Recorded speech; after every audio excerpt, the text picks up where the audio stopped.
नमस्कार मित्रों, आज की कहानी मुझे मेरे एक मित्र ने व्हाट्सएप पर भेजी और मैंने सोचा कि यह कहानी मैं आपके साथ ज़रूर शेयर करूंगा। कहानी यूं है कि एक व्यक्ति अपनी गाड़ी की सर्विस कराने के लिए सर्विस स्टेशन गया और गाड़ी छोड़कर वह एक ऑटो में अपने घर जाने के लिए बैठ गया।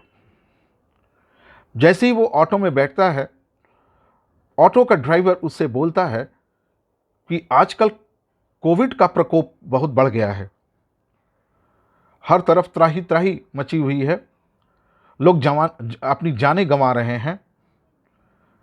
उस व्यक्ति ने कहकर बात टालने की कोशिश की।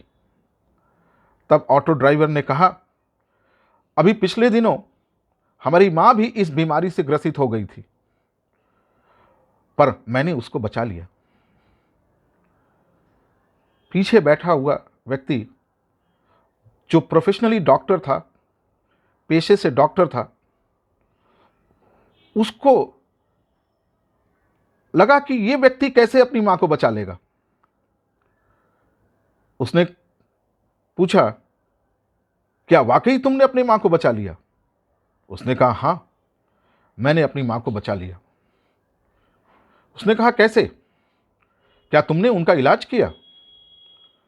उसने कहा, नहीं, इलाज तो डॉक्टर ने किया, लेकिन जब मैं उनको हॉस्पिटल ले गया था तो उनकी हालत बहुत गंभीर बनी हुई थी। डॉक्टर कह रहे थे कि हम कुछ कह नहीं सकते, कभी भी कुछ भी हो सकता है। मैंने डॉक्टर से कहा कि आप ये बात मेरी मां को मत बताइएगा, और मैं मां से लगातार कहता रहा कि मां, डॉक्टर कह रहे हैं कि तुम ठीक हो जाओगी, कुछ दिनों बाद तुमको वो हॉस्पिटल से छोड़ देंगे, बस मामूली सा बुखार है और बिल्कुल तुम ठीक हो जाओगी। उसकी मां, जो अब शायद ये सोच चुकी थी कि अब वो बचेगी नहीं, एक नए जीवन का संचार मेरी शब्दों से उनके अंदर हो गया। मैं रोज सुबह कहता था, मैं जब मिलने जाता था उनसे तो यही बात दोहराता था कि मां, तुम बहुत अच्छी हो रही हो, पहले से तुम ठीक लग रही हो, तुम्हारा स्वास्थ्य बहुत अच्छा लग रहा है, और डॉक्टर भी बार बार मुझसे कह रहे हैं कि तुम बहुत जल्दी रिकवर कर रही हो। और इसके कुछ दिनों के बाद, डॉक्टर तो अपना इलाज कर ही रहे थे, कुछ दिनों के बाद डॉक्टर ने कहा कि इनके में एक अभूतपूर्व परिवर्तन हो रहा है, ये बहुत जल्दी ठीक हो रही हैं। मैं बार बार अपनी मां से कहता रहा कि मां, तुम बिल्कुल ठीक हो रही हो, तुम ठीक हो जाओगी। ये जो आत्मविश्वास के शब्द जब उनके कानों में गए तो अचानक उनको लगा कि वो भी ठीक हो जाएंगी। और कुछ दिनों के बाद मैं अपनी मां को घर ले आया। आज वो पूरी तरह से स्वस्थ हैं। मित्रों, शब्द क्या जादू करते हैं ये हम नहीं जानते। क्यों से शब्द हमारे दिमाग में जाते हैं और पूरा का पूरा हमारा शरीर शब्दों के द्वारा ही संचालित होता है। अच्छे शब्द, पॉजिटिव शब्द, सकारात्मक शब्द हमें जीने का, हमको एक नव जीवन हमारे का संचार करते हैं। तो हम जब भी कोई शब्द बोलें तो वो हमेशा सकारात्मक हो, उससे किसी व्यक्ति का जीवन बदल जाता है, उसके चेहरे पर मुस्कान आ जाती है। उसकी कभी बड़ाई कर दीजिए, कभी उसकी तारीफ कर दीजिए, उससे कहिए कि आज वो बहुत अच्छा लग रहा है या अच्छा लग रही है, उसका ये व्यवहार उसको बहुत अच्छा लग रहा है, ये व्यवहार जो है उसका बहुत अच्छा है, दूसरों की सहायता करने की आदत उसकी बहुत अच्छी है। हर व्यक्ति में कोई ना कोई एक ऐसी आदत होती है जो सबसे अलग होती है।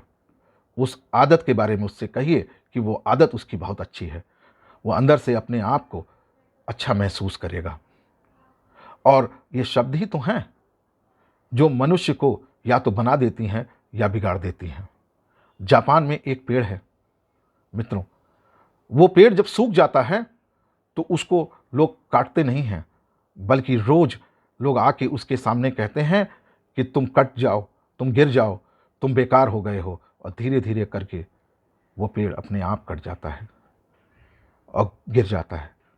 मनुष्य शब्दों के द्वारा संचालित होता है। हमारे दिमाग में शब्द, हम जाने अनजाने में ऐसे कई शब्द बोल जाते हैं जो दूसरों को हर्ट करते हैं।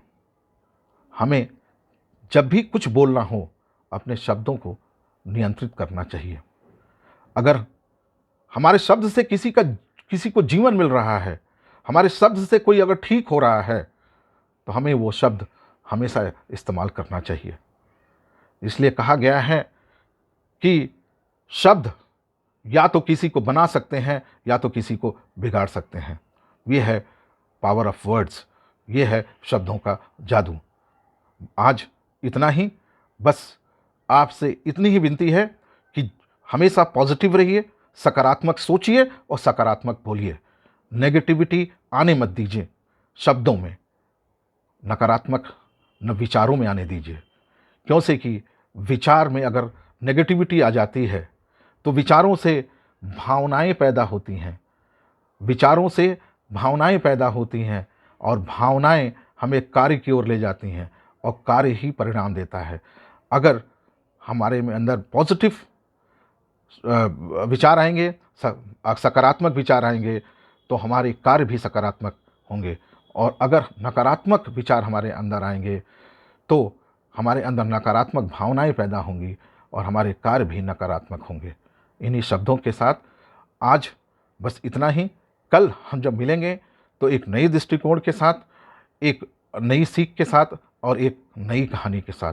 परंतु चलते चलते 4 लाइनें मैं ज़रूर बोलना चाहूँगा। हाथ थामे रखना किसी का, दुनिया की भीड़ है भारी। हाथ थामे रखना किसी का, दुनिया की भीड़ है भारी। वो इंसान अकेले अकेले कहीं खो न जाए, ये आपकी है जिम्मेदारी, ये आपकी है जिम्मेदारी। धन्यवाद।